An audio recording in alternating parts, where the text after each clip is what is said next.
رومانیہ سے تعلق رکھنے والی کرسٹینا کی 1.5 سال قبل میاں چنو کے رہائشی محمد اعظم سے سوشل میڈیا پر دوستی ہوئی۔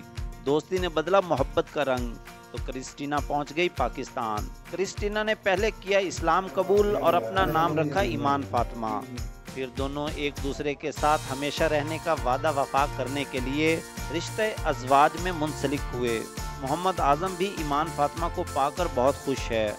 بات پہلے دوستی اور دوستی سے پھر بعد میں پیار تک بات پہنچی، پھر ہم نے فیصلہ کیا شادی کرنے کا، تو یہ پاکستان آئی۔ پاکستان آ کے اب نکاح سے پہلے انہوں نے اسلام قبول کیا اور اب مکمل طور پر شادی کے رشتے میں منسلک ہو چکے ہیں۔ محمد اعظم کے گھر دوست احباب اور رشتہ داروں کی آمد اور مبارکباد کا سلسلہ جاری ہے۔ محمد اعظم اور ایمان فاطمہ اپنی نئی زندگی کے آغاز پر بہت خوش ہیں۔ سجاد اکبر شاہ، ڈان نیوز، میاں چنو۔